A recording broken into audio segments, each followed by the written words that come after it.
Does anyone else have the same kind of water heater that I do? I'm sure some of you do. Someone out there must. After all, I can't be the only one with one like this. I'm not sure what it's called, but it's one of those ones that go around the edge of the room, but not every edge. It's goes on only the edges that match the outside walls of the house, if that makes sense. I think it might be called a baseboard heater. If you can picture what I mean, then let's move on and you can skip to the next paragraph. And if you can't picture what I mean, then I guess you'll just have to choose a different kind of heater to imagine for the rest of the story. Moving on. Once a night, or at least once every few nights, I was hearing this gurgling noise. At least, I used to hear that gurgling noise. I usually recognize most noises in my house as I've lived here for the last 21 years, aka my whole life. Okay, I've lived here longer than that, but I don't like talking about my age much, okay? So, let's just call it 21 years for now. There's lots of recognizable noises in your own home, I'm sure. If you think about it for a moment, you can probably list them off pretty easily. The plastic flick and landing of the bathroom light switch getting flipped on, the faucet in your kitchen spewing out water down the drain and into the pipes below. Maybe the sound it makes when someone shuts the back door and all the doors in the house bump and settle a bit on their hinges in their frames. All of those noises are familiar, and some might say that they are even calming because all of them together remind you of home. Then there's the rare occasion when you hear something and you're not quite able to place it immediately. Lots of people have pets at home, so many people blame any unknown noises on their animals, which is a fair assumption most times, I assume. But if you have a dog as old and lazy as mine, you really don't have the ability to use that excuse very often. The first time I heard it, I had company over, and I asked them if they had heard what I was hearing. They immediately said, "I don't know, your pipes maybe?" Seemingly they were brushing it off, but I just couldn't let it go.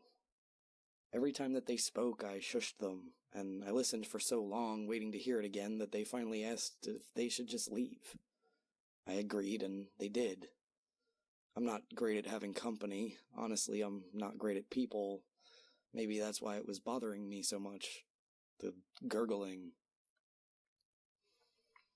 I noticed then that I had never heard this sound before.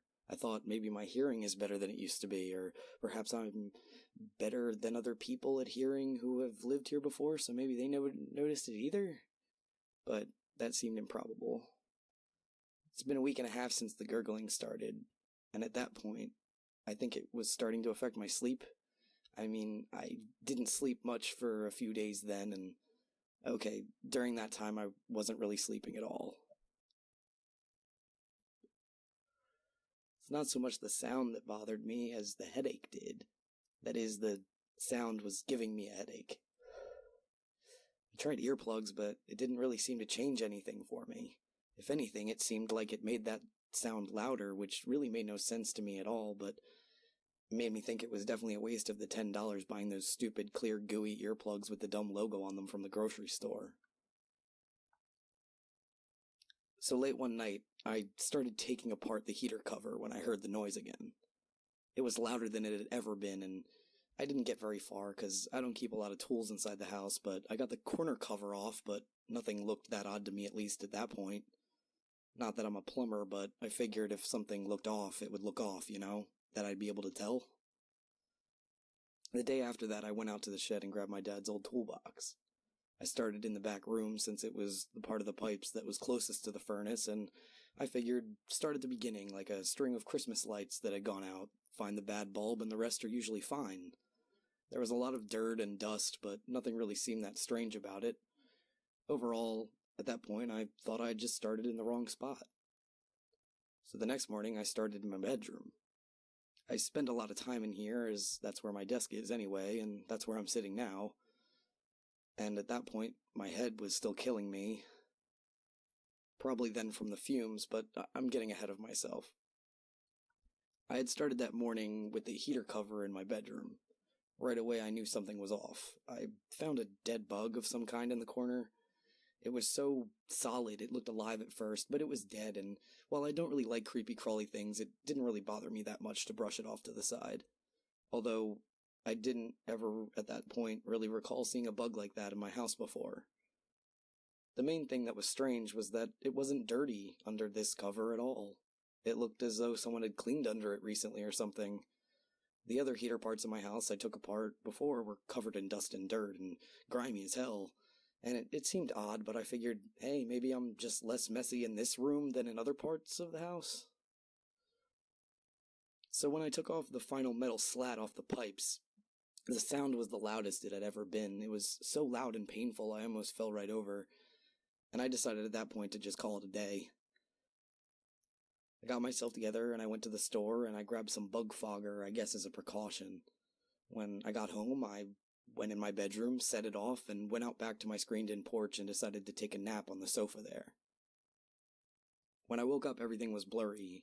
I remember that my head didn't really hurt anymore, but that everything I looked at was a bit darker than I had remembered it being. I thought maybe I'd gotten rid of the headache, but had accidentally given myself an allergic reaction from sleeping, sort of, outside during the spring pollen season. I headed inside to check the time, and as I passed my bathroom, one of the miniature mirrors on the wall reflected my face back to myself, and I stopped and turned to face it again. As I walked onto the cold tile floor and approached the window and the small mirror that I had seen, it seemed as if my vision was even worse than it was a moment before. I could barely see the wall I was approaching, and I obviously slammed my face directly into that mirror, which then got bumped off its nail and fell shattering to the floor. But the shatter wasn't the loudest noise that I heard at that time. I heard a squish. No, not a squish, more like a gurgle. Like the gurgle from before, but this time it seemed like it was closer than before. I turned and faced the medicine cabinet to my right, and wiping my eyes with one hand, I saw it. One little bug. It sort of looked like the dead one I had found on my floor earlier that day, but like a small baby version. It grossed me out, and I smacked myself in the face, squishing it between my palm and my cheek. It was then that my head felt like it was going to split in two. I figured, oh great, here comes the headache again. But instead it was almost like an orgasm. I felt intense pressure building and then this quick release. And while it happened, the gurgle sound faded out as I stared at my own reflection in shock, watching tens, no, hundreds of tiny insects crawl across my face from out of my ears. They fell into the sink in front of me and the tile floor below me, now adorned with pieces of broken glass and my blood, from my feet, as I must have stepped on a piece of the mirror that fell during that moment of release. I ran across the hall into my bedroom, which was still filled with the grayish-green foggy stench of the bug killer. At that point, the remaining bugs that were on me fell onto the carpet below and shriveled up like a styrofoam plate in a campfire. I realized that my throat hurt, but it wasn't from the chemicals I was breathing. I realized I had been screaming. I touched my hand to my mouth and felt hot air exiting as I yelled, but I heard no sound. I quickly grabbed my phone and turned up the ringer volume, but still heard nothing. Now, I miss hearing the sound of my dog barking to let me know he wanted to go out to take a shit or get a treat. I miss listening to my favorite song on a bad day. I miss the familiar sounds of my old house, my home. But I sure don't miss that gurgling.